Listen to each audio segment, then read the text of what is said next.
Hi, I'm here at the Digital Marketing Show 2014. I'm here with Louise Hodges from Travelzoo Europe. How are you doing? Very well, thank you. Welcome to the Dot Rising studio.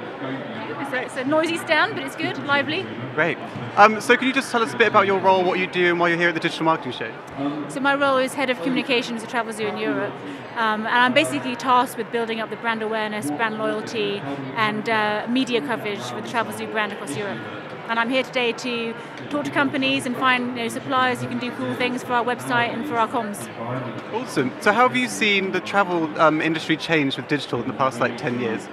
Well, I would say that the travel industry is almost polarised into two camps. So you've got the old players, Thomas Cook, TUI, Thompson, some of the more sort of longer established players. And then you've got like a new breed of really interesting companies like Airbnb, Hotels.com, Travelzoo, of course, sort of the online travel players, so quite a different breed. And I think in terms of the way that we market ourselves, there are a lot of differences. Obviously, for us, digital is our lifeblood because we only exist online. We don't have high street shops where people can pop in. So for us, creating a really engaging digital environment is even more important because we don't have other touch points for the consumer. Okay, awesome. As we near the end of 2014, what do you think is going to be the next big thing next year? I think the next big thing, certainly the gap in the market, if you like, is there's a lot of buzz around big data, and big data is incredibly useful, understanding consumer behaviour and be able to predict what people want, understand on a really granular level what the consumer is looking for. But I think there's a huge disconnect between the technology in a way and the sort of human interaction. So what I mean is there's a lot of people who can pull data for you and give you loads of data, but there aren't that many talented marketeers who can interpret that data and actually make it relevant for the business drivers and interpret it in a way that can work for a marketing program. So I find it really hard sometimes finding the right resources with suppliers who can help me understand the consumer, but in a way that translates into PR, comms, and what we should actually put on our website.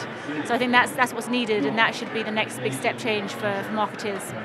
What do you think the industry can do to plug that digital skills gap? Can they do something themselves to help things out? I think it's actually about finding the human resources, finding the individuals who've got that analytical brain, but also have a creative brain. I think it's really quite challenging, and I think the next generation of digital marketers who have both of those skills are going to be onto a winner. And so for companies, it's the challenge is to find those people. Awesome. And lastly, why do you think shows like the Digital Marketing Show are so important, like conferences and stuff like that? Because I think certainly for players that are only in the digital space, you don't actually get to meet the people behind the companies very often. So like this morning we walked around and we saw there's a really cool company who do amazing infographics, and that's something that we're using a lot. Multimedia content is something we're investing quite a lot in at Travelzoo.